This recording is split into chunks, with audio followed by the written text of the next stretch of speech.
As we continue with the walk through the Mass today, we actually come to the beginning of the Mass.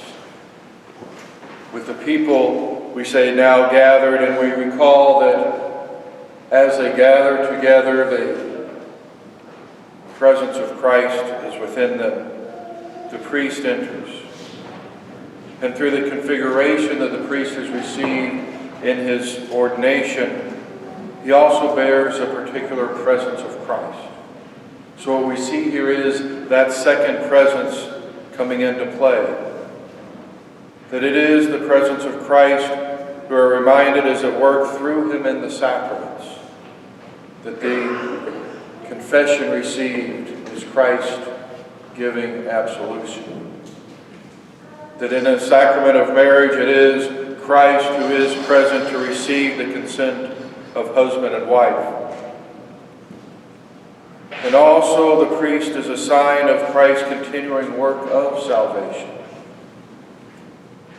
He was not simply a work thousands of years ago, but today continues to be in our midst through his priest. And this is why we have the traditional practice that you may see some as the priest passes the bowing, and it is bowing and recognizing Christ who is present within him. And as he enters, the entrance antiphon is sung, or there is an option of singing a suitable hymn. But we're reminded that the instructions and the intention is, first and foremost, that it is the entrance antiphon that is given and is particularly written for each Mass. It is a part of what we call the propers of the Mass, because there is one written for each particular Mass and is proper to that. Versus what we may think of as being ordinary among Masses, like the Confiteor or the Gloria. And today we hear in that antiphon, rejoice in the Lord always. Again I say rejoice. So in that we can see how the antiphon draws our attention even further. And it's interesting that the cantor specifically speaks the antiphon first. Because the word itself, it means voice in return. And we can see that place where the cantor begins to rejoice in the Lord always, and then the people respond. And in that there is also a gift that you come and you receive a word from God. And it's not something that it's just stagnant and listened to.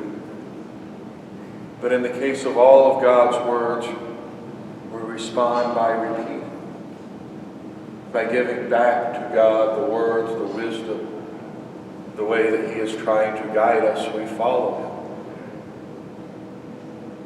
And so we can even see in just this short time at the very beginning as the priest approaches and as you sing the antiphon for the day, there's a hint at the conversion that has taken place.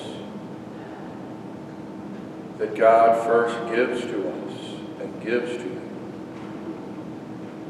You take it in so that you can then give it back. He speaks the words first, and we then hope to speak the very words of God himself.